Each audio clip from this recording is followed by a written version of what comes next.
السلام علیکم ورحمۃ اللہ وبرکاتہ۔ آج ہے ہمارا ڈے 21 اور ہم پڑھ رہے ہیں سورۃ البقرہ کی تفسیر۔ اب ہم دیکھتے ہیں آگے۔ جیسے آپ صلی اللہ علیہ وسلم جب معراج پہ گئے تھے نا، تب ابو بکر صدیق رضی اللہ تعالیٰ عنہ ان کو بتانے کے لیے کون آیا تھا؟ ابو جہل آتا تھا۔ اس نے آ کے کہا تھا، تمہارا کیا کوئی آدمی کہے میں جی مسجد الاقصیٰ گیا، میں آسمانوں پر گیا، سیر کر کے ایک ہی رات میں آ گیا اور واپس بھی آ گیا؟ کیا ہے ممکن ہے؟ آپ کو بھی آج کوئی کہے گا، اتنی ترقی کے باوجود آپ کہیں گے نا یہ ناممکن ہے، امپاسبل ہے، کیونکہ چاند پہ بھی اتنی جلدی نہیں پہنچ سکتے، آسمانوں پہ پہنچنا دور کی بات ہے۔ تو فرمایا ایسا نہیں ممکن۔ اس نے کہا پھر تو تمہارا دوست محمد صلی اللہ علیہ وسلم، ان کی زبان سے میں نے یہ سن کے آیا ہوں، وہ یہ کہہ رہے ہیں۔ پوچھا انہوں نے یہ فرمایا ہے؟ ہاں انہوں نے ہی۔ حضرت ابو بکر صدیق نے فرمایا اگر انہوں نے فرمایا تو پھر یہ سچ ہے۔ یہ ہوتا ہے ایمان کہ میرا علم میرا ساتھ دے نہ دے، میری عقل چاہے جتنا مرضی کہہ لے، کیسے ہو سکتا ہے یہ؟ بھائی قبر کا عذاب کیسے ہو سکتا ہے؟ قبر میں تو ہم نے اس کو ایسے ہی رکھ دیا، اس نے عذاب کہاں سے شروع ہوگا؟ کدھر سے فرشتے آ جائیں گے؟ کیا ہو جائے گا؟ یہ میری سمجھ میں نہیں بھی آئے نا، کوئی فرق نہیں پڑتا، میری سمجھ کوئی اتنی قابل اعتبار نہیں ہے، مجھے تو بہت ساری چیزیں سمجھ نہیں آتی، پوری دنیا کے علوم بھی میرے پاس آ جائیں تب بھی اللہ تعالیٰ کے علم کے مقابلے میں کچھ بھی نہیں، مجھے کیسے غیب کی باتیں سمجھ آ سکتی ہیں؟ تو جو لوگ اس چیز کے سامنے رکھ کے سوچتے ہیں نا کہ ایمان یہ ہے کہ ہم نے سمجھ آئی گئی، ہمیں پتہ چل گیا، سائنس پروف کرے گی، تو یہ سائنس کا بڑا رجحان ہوگا کہ بس سائنس جس چیز کو پروف کر دے گی تو وہی حق ہے۔ حالانکہ ایک ایمان والا وہ ہی کہلائے گا کہ سائنس چاہے منظور کرنا اپروو کرے یا نہ کرے، ٹھیک ہے کر دیتی ہے، ہمیں کوئی فرق نہیں پڑتا، اگر کر بھی رہی ہے تو ہمیں پہلے ہی ایمان ہے ہمارا، یا نہ بھی کرے تو ہمیں کوئی فرق نہیں پڑتا، کیونکہ پھر بھی ایمان ہے ہمارا۔ سائنس کے فارمولے، اس کے نظریات روز بدلتے ہیں، اللہ کا قرآن ایک ہی رہنا ہے، ہمیں قرآن کی بات پہ یقین کرنا ہے، ہمیں نہیں فرق پڑتا سائنس کیا کہہ رہی ہے۔ دیکھیں قرآن کہتا ہے 7 زمین ہے 7 آسمان ہے، سائنس تو کہتی ہے آسمان کوئی چیز ہی نہیں ہے، یہ تو بس ایسے ہی ہے جیسے جہاں تک آپ کی نظر جا رہی ہے بس ایسے ہی آسمان کہتے ہیں، اسے ہی آسمان کہتے ہیں، 7 کا کہاں سے آ گیا؟ اور 7 زمین کا تو کوئی پتہ ہی نہیں، آج ان کو نہیں پتہ، ہو سکتا کل ان کو پتہ چل جائے، ہمیں اس سے فرق نہیں پڑتا، کل پتہ چلا بھی تب بھی ہمارے ایمان میں کوئی فرق نہیں آنا چاہیے، کیونکہ ہمیں یقین ہے کہ آج بھی ہمارا ایمان ایسا ہی ہونا چاہیے۔ تو پہلی چیز جو ہمارے اندر ہونی چاہیے متقی بننے کے لیے وہ یہ ہے کہ ہمارا ایمان اور غیب پر انسین جتنی بھی چیزیں اور انسین میں دیکھیں، مثلا اللہ تعالیٰ کی حکمتیں بھی تو انسین ہیں، غیب ہے، ساری حکمتیں تو ہمیں نہیں پتہ چلتی، آپ کا ایمان ہوتا ہے پھر کہ یہ اللہ کی حکمت ہے، یہ ہم کہتے ہیں نہیں مجھے تو پہلے جب تک سمجھ نہیں آئے گی تب تک میں نہیں مان سکتی، اس میں حکمت ہے، نہیں ایسے نہیں، غیب پر ہم نے جب کہہ دیا نا ایمان ہے تو اللہ تعالیٰ کی حکمتیں بھی غیب ہے، آپ کو سمجھ آ رہی ہیں حکمتیں، ویری گڈ، نہیں بھی سمجھ آ رہی، ہمیں ایمان ہے، اس میں حکمت ہے، ہمارا ایمان ہے، ساری دنیا کا علم بھی مل جائے تو تب بھی وہ بہت تھوڑا ہے اللہ تعالیٰ کے علم کے مقابلے میں، اور اس کے علم کے مطابق آگے اس کی حکمتیں اس کے مطابق ہے وہ میں نہیں سمجھ سکتی۔ پہلے تو آپ نے جو یہ کہہ دیا نا میرا ایمان ہے غیب پہ، وہیں پہ آپ کی عاجزی شروع ہو گئی، یعنی اس کا مطلب یہ ہے کہ بہت ساری چیزیں ہوں گی جو مجھے نہیں سمجھ آئیں گی، سب ساری چیزیں ہیں جو غیب سے متعلق رکھتی ہیں، مجھے ان کو ماننا ہے۔ اللہ اکبر۔ اچھا آپ نے کہہ دیا نا ایمان ہے۔ میں نے آپ کو بتایا کہ ایمان آنے کے بعد انسان کو اس ایمان کا اظہار بھی کس طرح ہوتا ہے، کہ صرف یہ تو نہیں ہے کہ ہمارے دل کے اندر، آپ کو کیا پتہ ہمارا دل کتنا اچھا ہے، ہمارے دل میں ایمان کتنا زیادہ ہے۔ آپ کون ہوتے ہیں ہمیں جج کرنے والے؟ اب چاہیں ہم کچھ نہ کریں لیکن بس یہی کہتے رہنا، آپ کون ہوتے ہیں ہمیں جج کرنے والے؟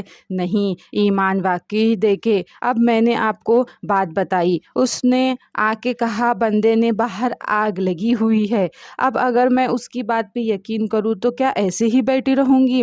اٹھ کے دوڑیں گے کہ بھائی آگ لگی ہے، اپنے آپ کو بچاؤ۔ اگر ہم آرام سے ایسے ہی بیٹھے رہیں، ریلیکس کر رہے ہیں، وہ کہہ رہا ہے باہر آگ لگی ہے، ہو نہیں سکتا کہ ہم اس کی بات پہ یقین ہو، اور ہم پھر بھی پیر پر پیر رکھ کے آپ باتیں کرتے ہیں اور مزہ کرتے ہیں۔ اگر ہمیں اس کی بات پہ یقین ہوگا فوراً ہم ایکشن کریں گے۔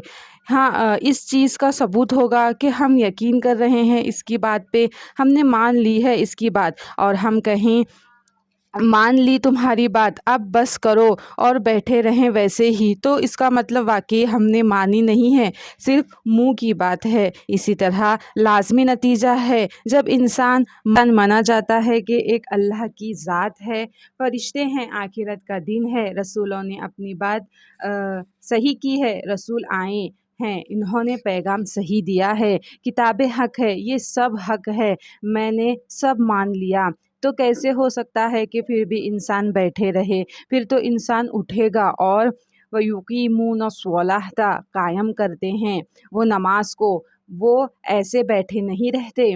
پھر یہی فرسٹ چیز ہے جو آپ اپنے ایکشن سے ظاہر کرتے ہیں کہ اللہ تعالیٰ میں تیری غلام ہوں، اے اللہ میں تیری بندی ہوں۔ پہلی چیز سے آپ ثبوت دیتے ہیں اپنے ایمان کا۔ دیکھیں کلمہ شہادت پڑھتا ہے نا کوئی، تو اس کے بعد فوری طور پر پہلی چیز جو بیسک لائن ہے اظہار کیسے کریں، ہم کس طرح سے بتائیں کہ میرے پاس ایمان ہے؟ وہ اس کا طریقہ، پہلا طریقہ نماز۔ اگر کوئی نماز ہی نہیں پڑھتا تو سمجھ لیں وہ اللہ تعالیٰ کی غلامی سے نکل گیا، تو وہ باہر ہو گیا۔ آپ صلی اللہ علیہ وسلم نے کہ بندے میں ایک کفر میں بس نماز کا ہی فرق ہے، ایمان اور کفر میں نماز کا ہی فرق ہے، وہاں سے پتہ چلے گا کہ کون ایمان والا ہے، کون کافر ہے۔ اگر آپ نے اللہ کا بندہ خود کو ثابت کرنا ہے تو نماز پڑھنی پڑے گی۔ تو ایمان لانے کے بعد یہ نہیں ہوتا کہ بس سوچیں گے ابھی ہم دیکھیں کیا کرتے ہیں، دیکھتے ہیں پھر کرنا بھی ہے کہ نہیں، کوئی پتہ تو کروں میرے لیے بھی بات کہی گئی ہے یا نہیں کہی گئی۔ دیکھتے ہیں نہیں، مان جانا، تو اس کے بعد مان گئے، تو اس کے بعد ایکشن شروع ہوتا ہے، اور ایکشن میں فرسٹ ایکشن اقامت کا ہے۔ اور ویسے بھی اللہ تعالیٰ نے سورۃ النور میں فرمایا ساری چیزیں، چاہے وہ درخت ہو، چاہے وہ چرند ہیں، چاہے وہ پرند ہیں، آسمان میں زمین میں جتنی ساری اپنی نماز کو جانتی ہیں، اپنی تسبیح کو جانتی ہیں، تمہیں نہیں پتہ ان کی نمازیں، چاہے وہ پتھر ہے، چاہے وہ درخت ہے، پرندے ہیں، جو بھی ہے، سب اپنی نماز کو جانتے ہیں اور اپنی تسبیح کو جانتے ہیں۔ اور جب ہم نماز پڑھنے لگتے ہیں تو ہم بیسیکلی بنیادی طور پر ان کے ساتھ مل جاتے ہیں۔ تسبیح میں اور نماز میں یہ علامتی ہے کہ میں اللہ کی غلام ہوں، جیسے ساری کائنات اللہ تعالیٰ کی غلامی میں لگی ہوئی ہیں، اسی طرح میں بھی ان کے ساتھ ہوں۔ اور پھر دیکھیں اللہ تعالیٰ نے جتنی بھی ہمارے اوپر نعمتیں کی ہیں، اس کے بعد تقاضا ہے کہ ہم اس کے آگے جھک جائیں، اور جھکنے میں سب سے پہلی چیز نماز ہی ہے۔ انسان اس میں اللہ تعالیٰ کے آگے ایک غلام کی طرح ہاتھ باندھ کے کھڑا ہو جاتا ہے، پھر اس کے آگے جھک جاتا ہے، پھر زمین پہ اپنا سر رکھ دیتا ہے۔ اور دیکھے آپ الصلوات، صلات کا مطلب کیا ہے؟ الصلوات کے تقریباً 22 معنی ہیں ڈکشنری میں، اور عرب میں اس کو بھی الصلوات کہتے ہیں۔ جب گوشت کو چھٹاتے تھے نا، جیسے باربیکیو کرتے ہیں تو اس کو ہیٹ لگتی ہے، تو گوشت میں سے جو بھی فاضل مادہ ہوتے ہیں نا، جیسے چربی ہے، ساری پگھل کر گرنا شروع ہو جاتی ہے اور گوشت صرف باقی رہ جاتا ہے۔ اس کو بھی الصلوات کہتے ہیں۔ تو اب الصلوات کا معنی ہم کہاں سے لیں گے؟